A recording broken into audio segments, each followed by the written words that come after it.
والصلاة والسلام على سيد الأنبياء والمرسلين محمد وآله وأصحابه أجمعين ومن تبعهم بإحسان إلى يوم الدين وعلى كل من دعا بدعوته واستنى بسنته واهتدى بهديه إلى يوم الدين أما بعد فأعوذ بالله من الشيطان الرجيم بسم الله الرحمن الرحيم يا أيها الذين آمنوا اتقوا الله حق تقاته ولا تموتن إلا وأنتم مسلمون وقال تعالى والذين آمنوا وعملوا الصالحات أولئك أصحاب الجنة هم فيها خالدون سبحان ربك رب العزة عما يصفون وسلام على المرسلين والحمد لله رب العالمين اللهم أيدنا بتأييدك اللهم أيدنا بتأييدك اللهم أيدنا بتأييدك يا رب العالمين۔ محترم معزز پردہ نشین خواتین، عزیز بھائیوں، دین نبی علیہ السلام نے آسان بنا کر پیش کیا ہے۔ الدین یسر، آپ علیہ السلام کا مشہور ارشاد ہے دین بہت آسان ہے۔ یہ ارشاد ظاہری اعتبار سے ہم میں سے ہر ایک جانتے ہیں اور جانتے بھی ہیں، بولتے بھی ہیں۔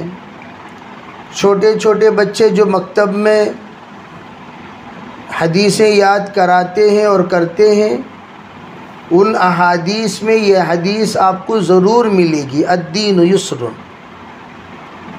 اور رمضان المبارک کا مبارک مہینہ جس وقت اللہ تعالیٰ نے ہمیں عطا کیا، اس وقت بھی ایک جملہ قرآن پاک میں موجود ہے، ان اللہ یرید بکم اليسر ولا یرید بکم العسر۔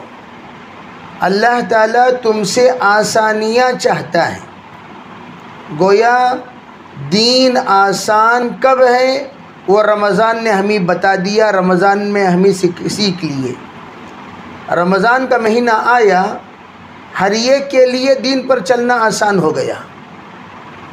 رمضان المبارک کا مہینہ آیا ہی دین کو آسان کرنے کے لیے، اسی لیے اللہ نے شہر رمضان الذی انزل فیہ القرآن والی آیت میں یہ فرمایا کہ اللہ رمضان دے کر تمہیں آسانیاں پیدا کر دیا۔ سوال پیدا ہوا رمضان میں ایسا کون سا عمل ہوا جس کی وجہ سے رمضان میں دین آسان ہو گیا؟ نماز آسان ہو گئی، دعا آسان ہو گئی، مسجد کی صحبت آسان ہو گئی، کاروبار میں سچائی آسان ہو گئی، اور ہر اعتبار سے سیئات سے دور ہونا آسان ہو گیا، حسنات کے قریب ہونا آسان ہو گیا، صدقات آسان ہو گئے، زکوٰۃ آسان ہو گئی، حسنات آسان ہو گئے، ہر خیر کے کام کرنا آسان ہو گیا رمضان المبارک میں۔ حضرات علماء فرماتے رمضان میں 4 چیزیں اللہ کے طرف سے بندے کو حاصل ہوئی۔ سب سے پہلی چیز، اللہ نے پیٹ کو کنٹرول میں رکھا رمضان میں، اور ہم لوگ جب تک پیٹ کو کنٹرول میں نہیں رکھیں گے تو آپ کنٹرول میں نہیں آئیں گے۔ اسی لیے حدیث پاک میں ہے المعدۃ حوض البدن، اللہ نے معدے کو بدن کا حوض بنایا۔ معدہ پورا بدن کو تقوی سپلے کرتا ہے، توکل سپلے کرتا ہے، جذبات سپلے کرتا ہے، اور آدمی کے ارادے سپلے کرتا ہے۔ جس طریقے سے حوض ایک جگہ پر آپ نے ٹینک لگا دیا اور ٹینک لگانے کے بعد تمام جگہوں پر پانی آپ نے سپلائی کیا. پانی سپلائی کرنے کے لیے آپ نے ایک جگہ پر ٹینک بنایا اور پھر ہر جگہ پر آپ پانی پہنچانے کا نظم بنا دیے. اب ماشاءاللہ بیت الخلاء میں بھی پانی پہنچ رہا ہے، بھئی جہاں صفائی خانہ ہے وہاں بھی پانی پہنچ رہا ہے، جہاں پر استنجا ہے وہاں بھی پانی پہنچ رہا ہے، جہاں پر برتن دھونے کی جگہ ہے وہاں بھی پانی پہنچ رہا ہے. جہاں جہاں پر آپ نے صفائی کا نظم بنایا ان تمام جگہوں پر پانی پہنچنا آسان ہو گیا اس ہاؤس کے ذریعے سے. اسی طریقے سے اللہ نے ایک نظام بنایا معدے کا، المعدۃ حوض البدن، پورے بدن کو تقویٰ سپلائی کرنے کے ٹینکی اللہ نے معدے کو بنایا. اسی لیے دیکھیے انبیاء علیہم الصلاۃ کو جب اللہ نے حکم دیا نیک عمل کرنے کا تو یہ جملہ فرمایا یا ایھا الرسل کلوا من الطیبات واعملوا صالحا، اے رسولو پاک کھانا کھاؤ نیک عمل کرو. علماء فرماتے ہیں جس وقت بندے کی غذا پاک ہو جائے آٹومیٹک اس کے جذبات بھی، خیالات بھی، سوچ بھی، فکر بھی، ہر چیز پاک ہو جائے گی. اور چنانچہ وہ کام رمضان میں کرایا گیا. سحری کے بعد، افطاری کے بعد سحری ہم حلال طریقے سے پاک غذا میں کرتے ہیں، افطاری ہم پاک غذا میں کرتے ہیں. رمضان میں ہم لوگ کبھی بھی مشکوک غذا کھانے کو تیار نہیں ہوتے. رمضان میں روزے کو تباہ کرنے کا، روزے کو ہر وہ چیز جو ختم کر دیتی ہیں ان تمام چیزوں سے ہم بچتے ہیں. تو چنانچہ نتیجہ کیا ہوا؟ جذبات بدل گئے، ارادے بدل گئے، سوچ بدل گئے، آدمی حسنات کی طرف قریب ہونا شروع ہو گیا. یہاں تک کہ عزیز بھائیوں عبادتوں کا ماحول بدل گیا، معاشرہ بدل گیا، اخلاق بدل گئے اور معاملات بدل گئے، یہاں تک کہ عقائد بھی انسان کے درست ہو گئے. ایک بات تو یہ ہے، اس لیے کہا پوری زندگی اللہ تعالیٰ نے پیٹ کو کنٹرول میں رکھنے کا حکم دیا ہے.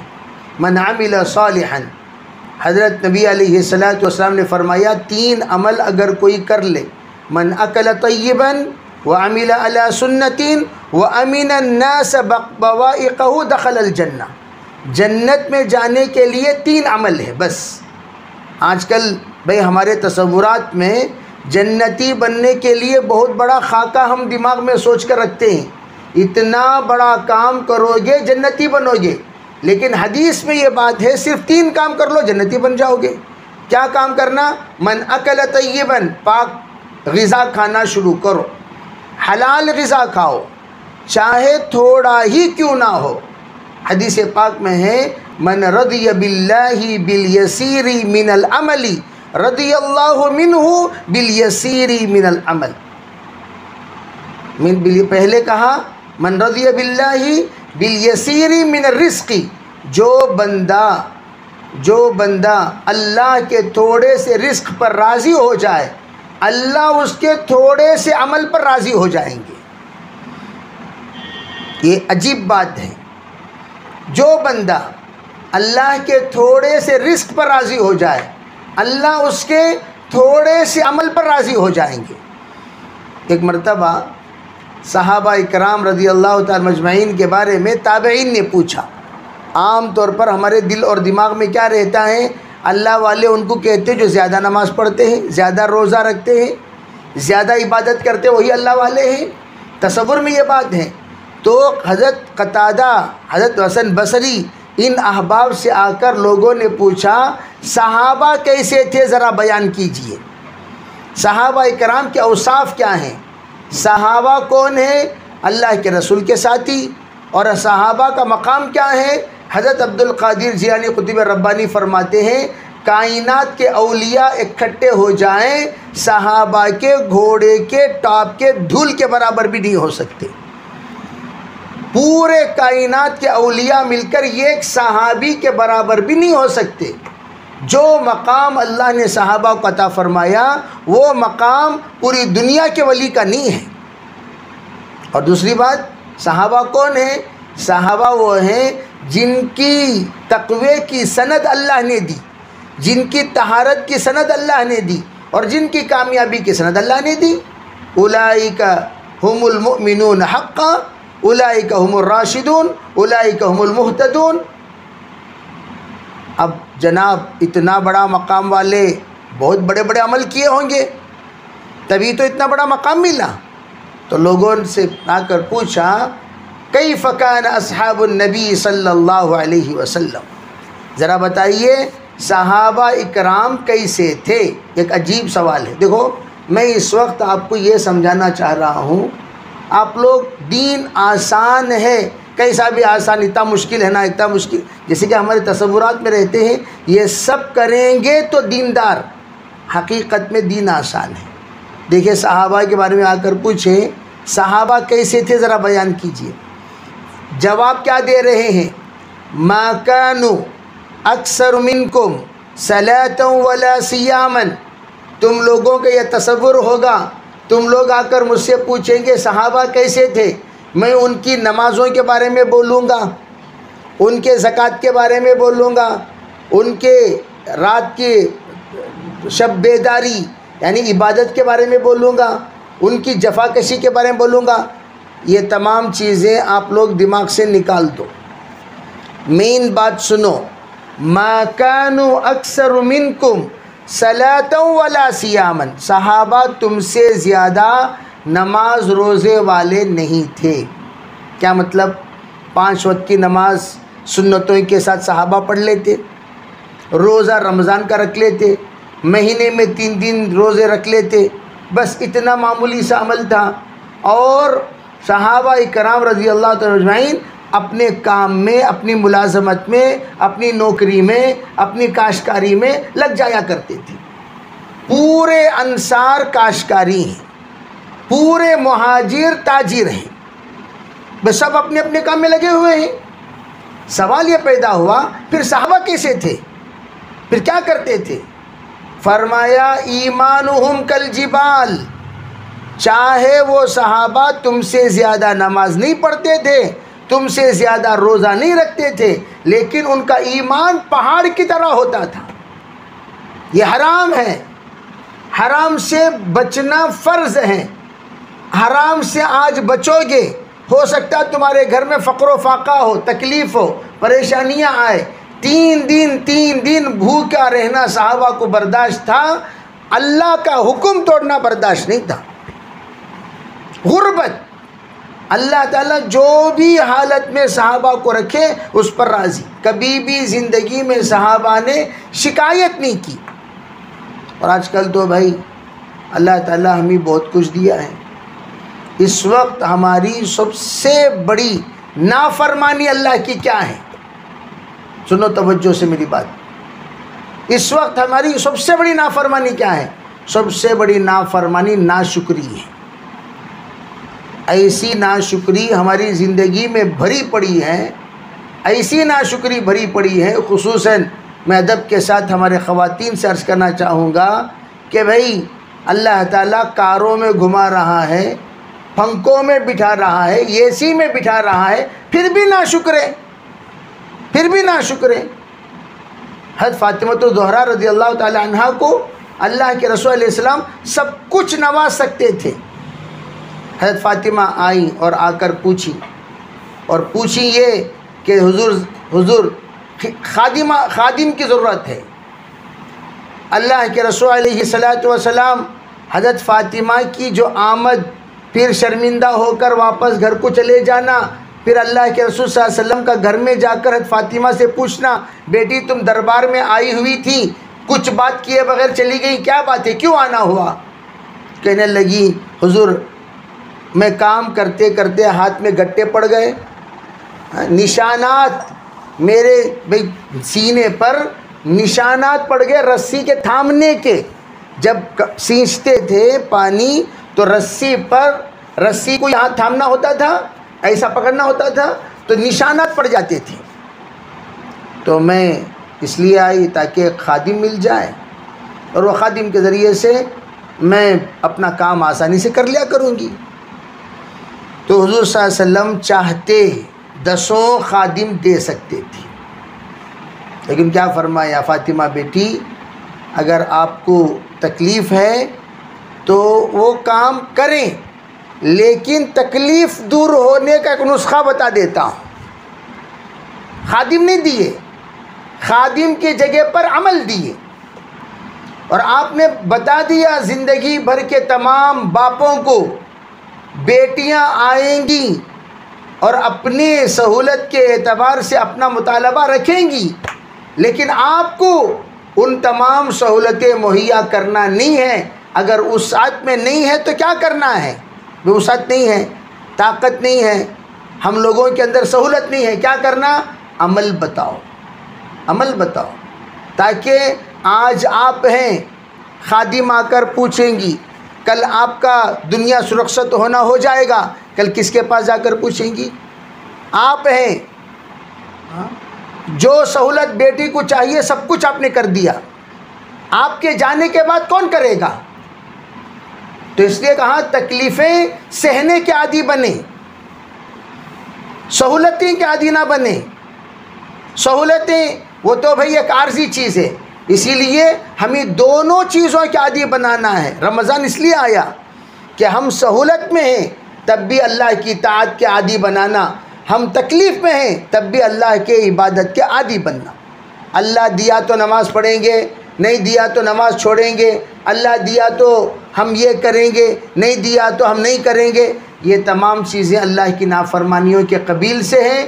اس لیے حضرت علماء فرماتے ہیں سب سے پہلی بات ہمارے خواتین کے اندر شکر گزاری پیدا کریں، یہ ہے من اکل طیبا، من اکل طیبا۔ میں یہ عرض کرنا چاہ رہا ہوں، مردوں کی حلال کمائی کے سب سے پہلی ریڑھ کی ہڈی عورتیں ہیں۔ آودم پنالے منیشن اڑیودم پنالے تمل میں مشہور مقولہ ہے، تمل میں مشہور مقولہ ہے، بننا اور بگڑنا عورت سے ہوتا ہے۔ یہ کوئی معمولی بات نہیں، دنیا میں جتنی ترقیاں ہیں وہ عورتوں سے ہوئی ہیں۔ حضرت خدیجہ الکبریٰ عورت تھی، حضرت نبی اکرم صلی اللہ علیہ وسلم اور معمولی عورت نہیں تھیں۔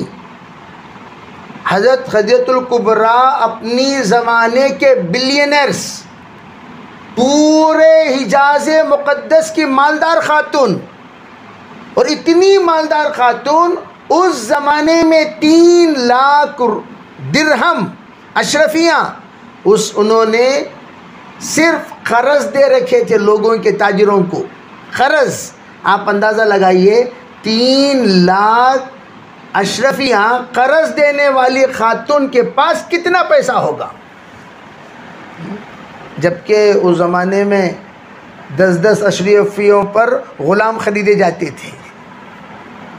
عربی 10 اشرفیوں پر غلام خریدے جاتے تھے، اور اتنا شاندار مکان تھا حضرت خدیجہ الکبریٰ کا۔ سب سے پہلے پورے حجاز میں 2 فلور کی عمارت بنانے والی حضرت خدیجہ۔ آج کل تو لوگ 1 فلور 2 ہے، تو آج کل تو کوئی ہے 800 سال پہلے کی 8 آفٹر بلڈنگز، 8 فلور بلڈنگ ہم نے یمن میں دیکھ کر آئے، آج بھی ہے معالی یمن میں۔ 800 سال پہلے 8 فلور کی بلڈنگ بنے ہیں، 800 سال۔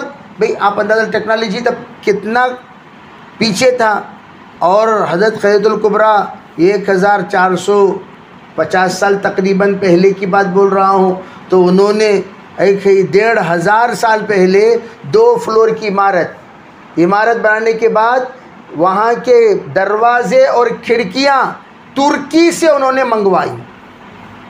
کہاں سے؟ ترکی۔ یہ میں کیوں کہہ رہا ہوں؟ ہمارے خواتین ہمیں بھی مالدار، تمہیں کیا مالدار ہیں؟ کون سے خاک کے مالدار ہیں؟ خدیجہ الکبریٰ سے بڑھ گئے بھائی، عربی خدیجہ الکبریٰ سے بڑھ گئیں اس زمانے میں، یعنی یوں سمجھیے اس زمانے میں 3 لاکھ اگر اسی کا حساب لگایا جائے، آج کل کے 1000 کروڑ بنتے ہیں۔ کتنے بنتے ہیں؟ 1000 کروڑ بنتے، وہ آج کل کے حساب کے اعتبار سے 1000 کروڑ۔ اندازہ لگاؤ آپ کیا نہیں کر سکتی تھی خدیجہ الکبریٰ رضی اللہ تعالیٰ عنہ۔ لیکن حضرت خدیجہ نے بہت پیغام آئے،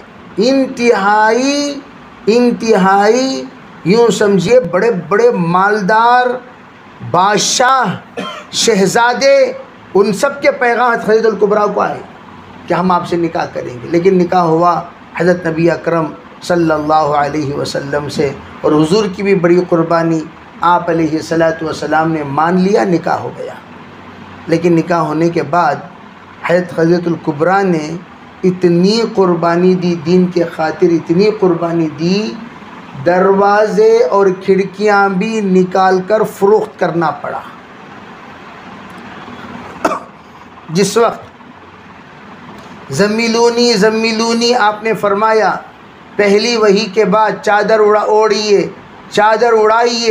اڑائیے، اس وقت میں حضرت خدیجہ الکبریٰ رضی اللہ تعالی عنہا نے اپنے گھر کی تمام چادریں اڑا دی تھیں. لیکن جس وقت حضرت خدیجہ کا وصال کا وقت آیا، فاطمہ الزہرا کو بلایا، کہنے لگی بیٹی فاطمہ ابو جان کے پاس جائیے اور جا کر کہیے کہ امی یاد کر رہی ہیں، اور پھر کہیے آتے ہوئے کسی کے پاس عاریتاً چادر لے کر آنا، سردی بہت ہو رہی ہے. اب گئیں، جا کر دہلیز کے پاس جو ہی کھڑی، سرکار دو عالم صلی اللہ علیہ وسلم فوراً حاضر ہو کر پوچھنے لگے بیٹی کیا بات ہے؟ کبھی زندگی میں تو فاطمہ آئی نہیں، دار ارقم میں قرآن پڑھا رہے تھے حضور، لوگوں کو دین سمجھا رہے تھے. فرمایا ماں یاد کر رہی ہیں. فوراً حضور نکل پڑے تو چادر یاد دلائی، تو چادر بھی لے کر آپ چلے. دہلیز پر پہنچے حضور صلی اللہ علیہ وسلم جب بھی قریب آتے حضرت خدیجہ کو آپ کی خوشبو محسوس ہو جاتی تھی، تو وہ کھڑی اس حال میں کھڑی ہونے لگی تاکہ آپ علیہ الصلاۃ والسلام کا استقبال کریں. جب کر رہی تھی حضرت زینب نے فرمایا امی جان آپ لیٹے، آپ کی حالت کھڑی ہونے کی نہیں ہے، آپ لیٹیں.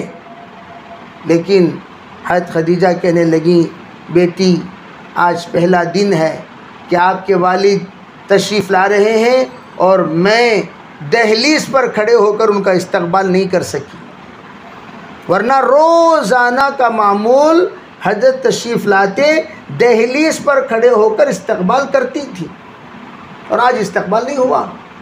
حضور اندر تشریف لائے، فوراً حضرت زینب رضی اللہ تعالیٰ عنہا کو ہٹایا اور حضرت خدیجہ کو اپنے گود میں ان کا سر رکھا، اور آپ کے آنکھوں میں آنسو نکل پڑے.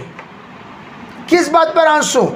خدیجہ نے جو قربانی اللہ کے رسول کے ساتھ رہ کر وہ اتنی قربانی دی، دین کے لیے اتنا لٹایا، آج خدیجہ اس حالت میں دنیا سے جا رہی ہے. اسی لیے بعض اکابر کہتے ہیں خدیجہ کے ساتھ کبریٰ کا لقب لگا ہوا ہے، کبریٰ، خدیجۃ الکبریٰ.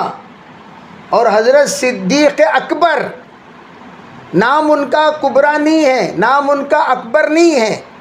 قربانی کے اعتبار سے خدیجہ تمام عورتوں میں کبریٰ ہیں، اور حضرت صدیق اکبر تمام مردوں میں اکبر ہیں. یہ قربانی کے اعتبار سے ہے اکبر، یہ قربانی کے اعتبار سے کبریٰ. اس وقت میں یعنی اپنے خود بے خیالی میں ہیں، بے حال ہیں، تکلیف میں ہیں، پریشانی میں ہیں، تب بھی انہوں نے یوں کہا آپ کے آنکھوں سے آنسو، آپ نہ گھبرائیں، اللہ آپ کو کبھی رسوا نہیں کرے گا. یعنی بیوی جو ہوتی ہیں یہ آ کر شوہر کی تسلی کے لیے ہوتی ہے. قرآن خود کہتا ہے لِتَسْكُنُوا إِلَيْهَا. لِتَسْكُنُوا إِلَيْهَا کا معنی کیا؟ علماء یہ فرماتے لِتَسْكُنُوا إِلَيْهَا کا معنی یہ نہیں ہے صرف آ کر تم سکون پہنچانے کے لیے گھر میں کھانا پکا کر رکھو. شوہر جو درد لے کر آ رہا ہے وہ درد کو ہلکا کرنے کا کام بیویوں کا کام، لیکن کرتی کیا ہیں؟ ہمارا کام، ہماری بیویوں کا، شوہر جو درد لے کر آئے اس درد کو کم کرو، ہلکا کرو، اس کے ساتھ مانوس ہو کر بات کرو، اس کی خدمت کرو. دنیا بھر میں لوگ اگر توہین کریں تو گھر کے اندر آنے کے بعد بیوی کی عزت سے اس کو تسلی ملے، ارے بھئی میری بیوی مجھے سرتاج سمجھتی ہیں، میری بیوی مجھے مقام دیتی ہیں، میری بیوی میرا احترام کرتی ہیں، میری بیوی مجھے عزتوں سے نوازتی ہیں، وہ نوازشیں دل کو سکون کا سبب بنتی ہیں۔ تو حضرت خدیجہ الکبریٰ رضی اللہ تعالی عنہا کہ ان آنسوؤں کو دیکھ کر حضرت خدیجہ نے تسلی دی۔ حضور علیہ السلام نے فرمایا خدیجہ میں تجھ سے معافی مانگتا ہوں، تو بڑی ناز میں پلی ہوئی خاتون، لیکن خدیجہ معاف کرنا میں نے تجھے پیٹ بھر کر 2 ٹائم کا کھانا نہیں کھلا سکا۔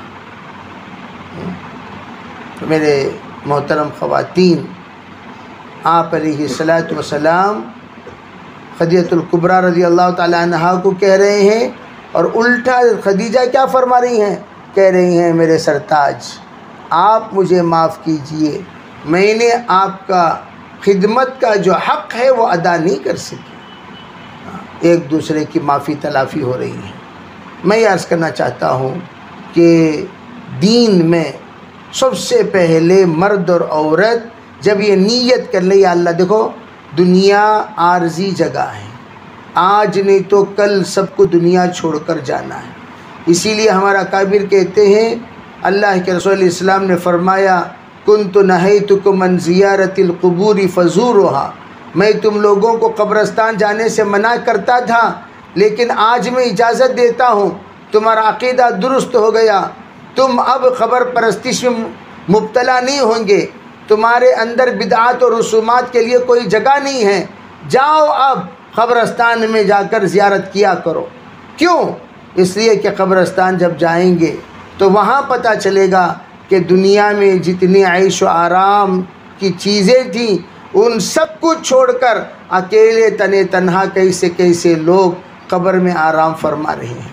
تو آج رمضان المبارک نے ہم لوگوں کو جو سبق دیا ہے وہ یہی سبق ہے، سادگی سے زندگی گزارو، پاک کھانا کھا کر زندگی گزارو، من اکل طیبا، پاک کھانا کھا کر زندگی گزارو، اور پاک کھانا انشاءاللہ پاک عمل کی طرف راغب کرے گا، وعمل علی سنتین، اور پھر تیسری چیز کسی کو اپنی زبان سے اپنے ہاتھ سے تکلیف نہ دو۔ اگر آپ اس چیزوں کا خیال رکھو گے تو سب سے پہلا فائدہ یہ ہوگا اللہ تعالیٰ ان 3 باتوں کی بنیاد پر اللہ آپ کو جنت میں داخل کرا دے گا، دخل الجنہ۔ تو اس لیے ہمارے خواتین خصوصاً یہ بار بار اپنے مردوں کو ٹارچر کرنا، سب کے گھر میں فریجاں نئے آ گئے، ہمارے گھر میں 10 سال سے کچ فریج ہے، سب کے گھر میں واشنگ مشینیں نئے آ گئے، ہمارے گھر میں 10 سال سے ایک کچ واشنگ مشین ہے۔ ارے 10 سال سے واشنگ مشین رہی تو کیا ہوا؟ ارے بھی کیا ہو گیا کیا؟ میں جو لوگ آ کر کہتے ہیں ان سے کہ تو آپ دلائیں گے، نہیں دلاتے خاموش رہ جائیے، رائے مت دیجیے گاڑی بدلی ہے، کیوں بدلیں بھائی؟ جب گاڑی چل رہی ہے کیوں بدلیں؟ حضرت مولانا ولی اللہ صاحب رحمۃ اللہ علیہ، اللہ حضرت کی قبر کو نور سے بھر دے، اللہ مغفرت فرمائے، حضرت ایک گاڑی رکھتے تھے، سویگا گاڑی۔ لوگوں نے آ کر کہا حضرت آپ کے بدن کافی وزن ہے اور گاڑی بہت چھوٹی ہے، بہت آہستہ گاڑی چلتی تھی، آپ گاڑی بدل لیتے تو اچھا تھا۔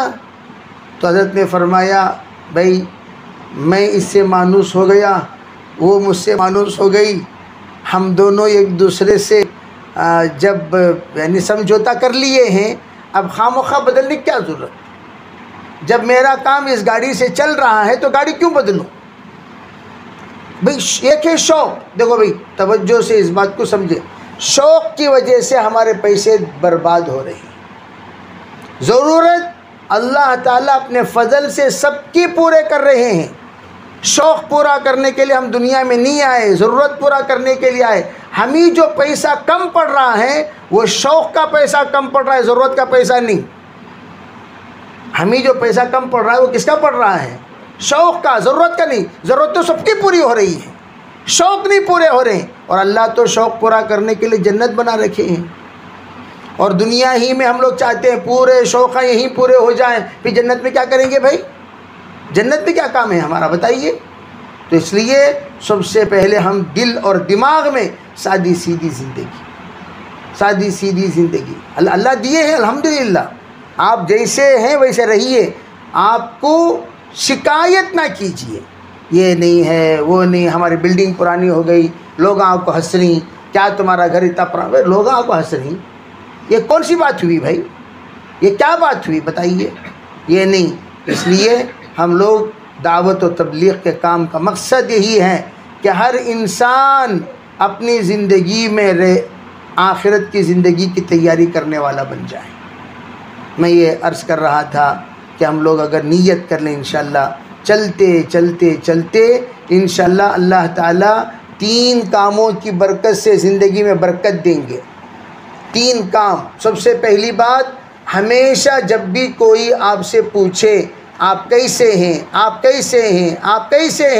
تو آپ اپنے سے زیادہ کمزور لوگوں پر نظر رکھ کر الحمدللہ مکمل کانفیڈنس کے ساتھ کہنا چاہیے، بے اللہ کا شکر ہے، اللہ کا شکر ہے۔ حضرت شیخ سعدی رحمۃ اللہ علیہ شکر کے سلسلے میں ایک واقعہ نقل کی ہے۔ دمشق کی جامعہ مسجد کے باہر نکلے تو شیخ سعدی کے دل میں بات آئی، میں اتنا بڑا عالم ہوں، میرے پاس صحیح ڈھنگ کے چپل نہیں ہے۔ صحیح ڈھنگ کے کیا نہیں ہے؟ چپل، پرانا چپل نہیں ہے۔ تو انہوں نے یہ دیکھا تھوڑی ہی دیر میں ایک بندے کے پاس دونوں پیر نہیں ہیں، سیڑھی چلتا ہوا آ رہا ہے، سیڑھی چڑھتا ہوا۔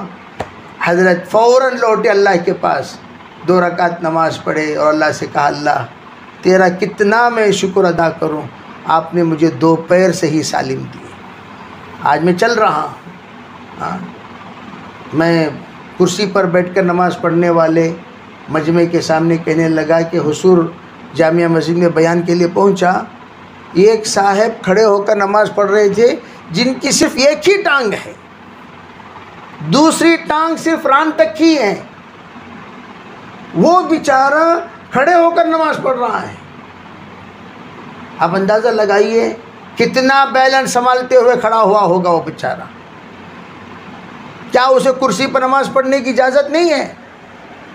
پھر بھی اللہ کے سامنے جتنی مشقت کریں گے اتنا اللہ کے پاس ثواب ملے گا۔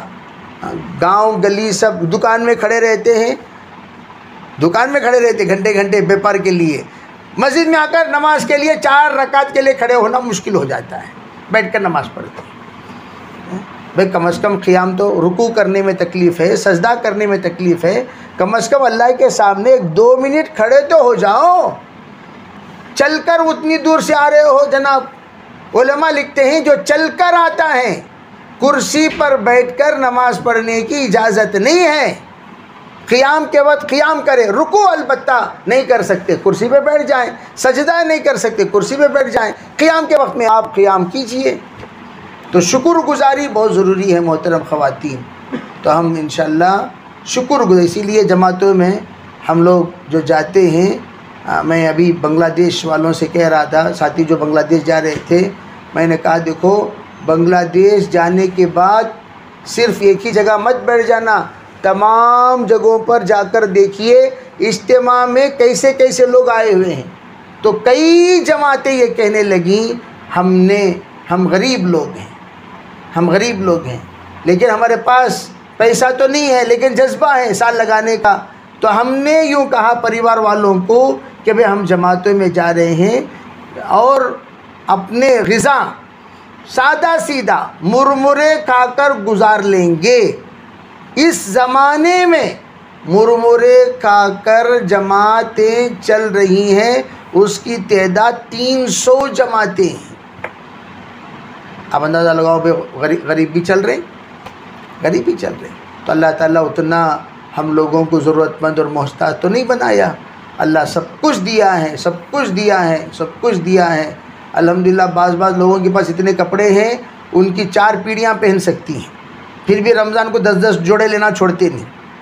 رمضان کو 10 جوڑے ہونا، بقرعید کو 5 جوڑے ہونا، بیرو بھر کر اب تک بیروان تقریباً دکانیں بن گئی ہر ایک کے گھر اگر سیکنڈ سیل لگایا جائے 1 سال تک سیل لگا سکتے ہیں آپ ہر ایک گھر میں، اتنا سیکنڈز کے کپڑے بیٹھے ہوئے ہیں اور پہنتے ہی نہیں۔ ہاں بھی پہنتے ہیں تو بہت اچھی بات، پہنتے ہی نہیں۔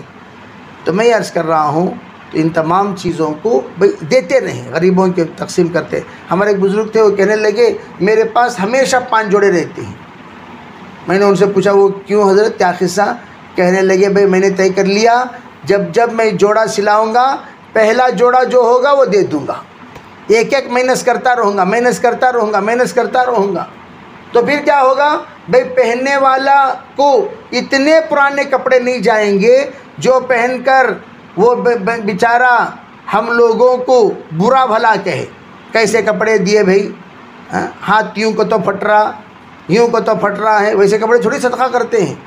ویسا صدقہ کرو جو کپڑے پہن کر کم از کم وہ 1 چلہ تو گزارے، 2 مہینے تو گزارے، 5 مہینے تو گزارے، 1 دن بھی نہ پہن سکے ویسا کپڑا کیوں صدقہ کرے بھائی؟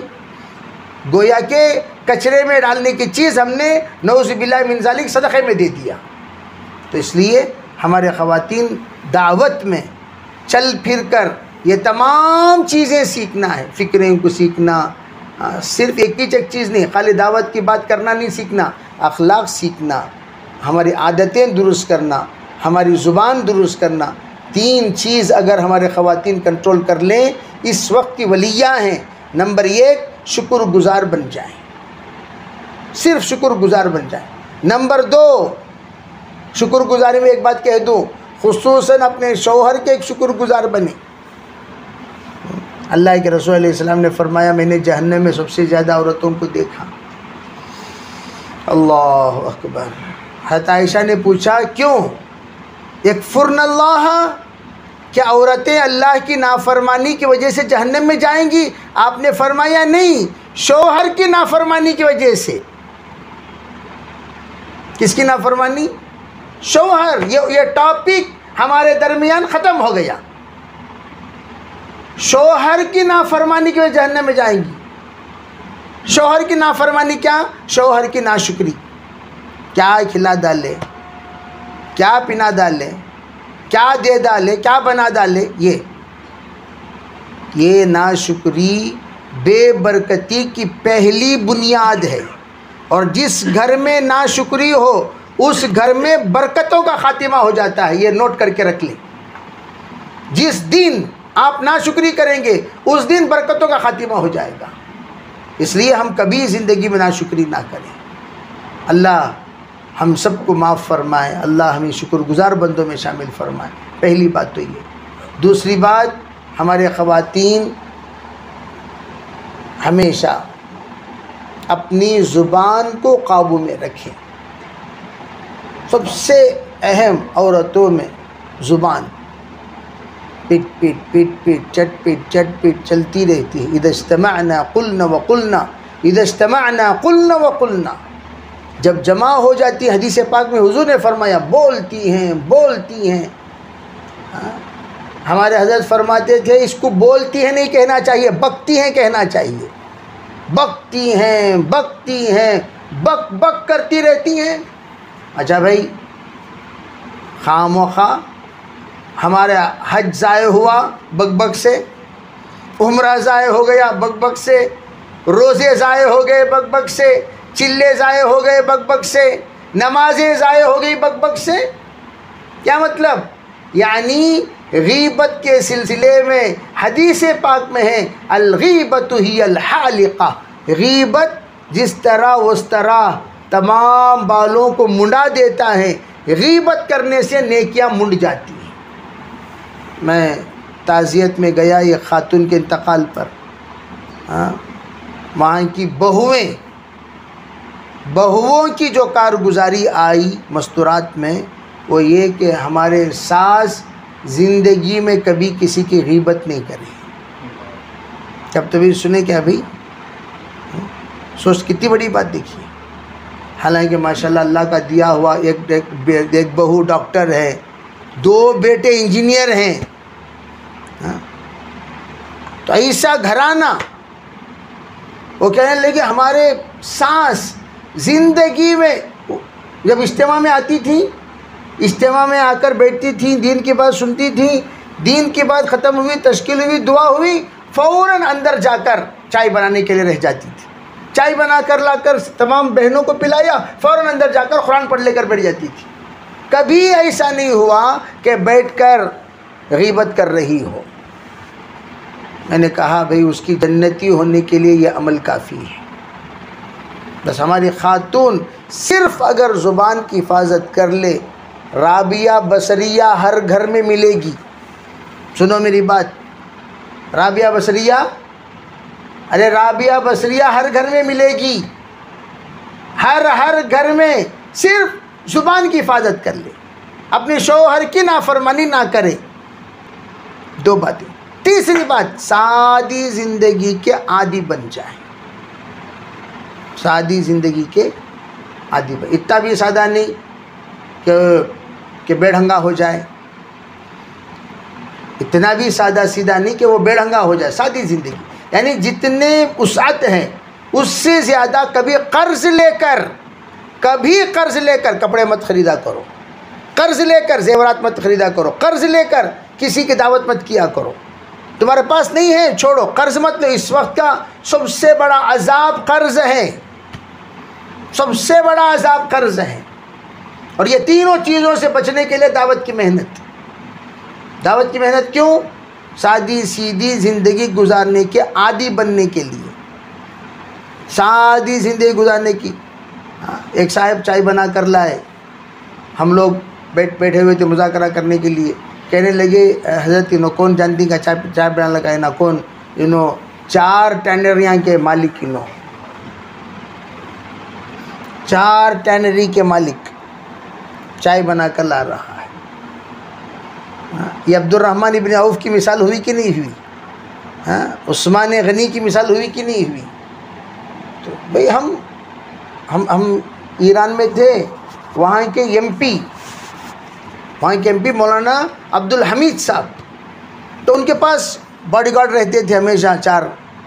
تو ایک مرتبہ کیا، حضرت نے ان باڈی گارڈوں سے کہہ دیا تمہارا کام مسجد کے دہلیز تک، مسجد کے دہلیز کے بعد شہنشاہ کے دربار میں حاضر ہونے کے لیے جب جاؤں تو میری حفاظت وہ کرے گا، میں اس کا مہمان ہوں۔ آپ لوگ جاؤ، اپنا جو بھی اوزار ہیں رکھ دو، وضو کرو، تم بھی اللہ کی عبادت میں لگ جاؤ، تم میرے پیچھے مت پڑے رہو، میں اپنا کام کر لوں گا۔ تو کہنے لگے 30 سال سے منسٹر ہیں، وہ بلوچستان کے سی ایم ہیں، لیکن 30 سال سے ان کا معمول یہی ہے کہ ہرگز مسجد کے دہلیز کے اندر ان کو گارڈ آنے کی اجازت نہیں ہے ان کے ساتھ۔ انہوں جاؤ اپنی نماز، میں بھی اللہ کا بندہ، تو بھی اللہ کا بندہ۔ وہاں سمجھ میں آتا ہے ایک ہی صف میں کھڑے ہو گئے محمود و ایاز، نہ کوئی بندہ رہا نہ کوئی بندہ نواز۔ اور تعجب کی بات، جمعے کے امام بھی وہی ہیں، جمعے کے خطیب بھی وہی ہیں، تمام پورے بلوچستان کے سب سے بڑے عیدگاہ میں عید کی نماز بھی وہی پڑھاتے ہیں۔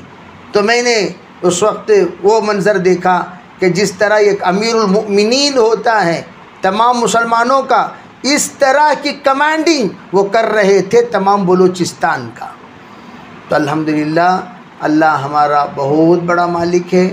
جو کچھ درد ہے، دکھ ہے، تکلیف ہے، پریشانی ہے، اللہ کو سنائے اور اللہ کو سنانے کے لیے دعوت اور دعا کا اہتمام کریں۔ تو الحمدللہ اللہ تعالیٰ ہمیں دعوت دیے ہیں، تو دعوت کا اہتمام بے تمام خواتین اس کا نظام بنائیں کہ ہمارے مستورات سے خصوصاً یوں کہا جاتا ہے تمہارا خروج کم ہے اور تمہارا مقامی محنت زیادہ ہے۔ خروج 3 مہینے میں 3 دن، سال میں 1 عشرہ لگا دیے، بس 2-3 سال میں 1 عشرہ لگا دیے، اور عشرہ لگا دیے تو چلہ لگا لیں، چلہ ہو گیا تو بیرون لگا لیں۔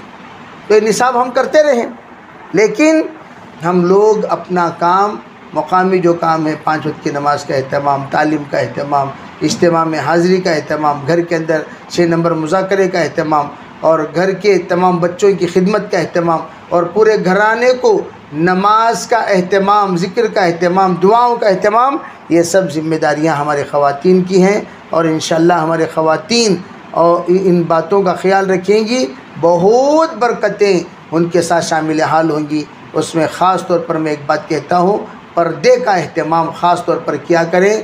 ہمارے علاقہ پردے میں بہت مشہور تھا، اب دھیرے دھیرے دھیرے دھیرے میں تو کہتا ہوں جب سے بنگلور سے ہمارا تعلق ہوا، بنگلور کے اثرات یہاں پر پڑ گئے، بنگلور کے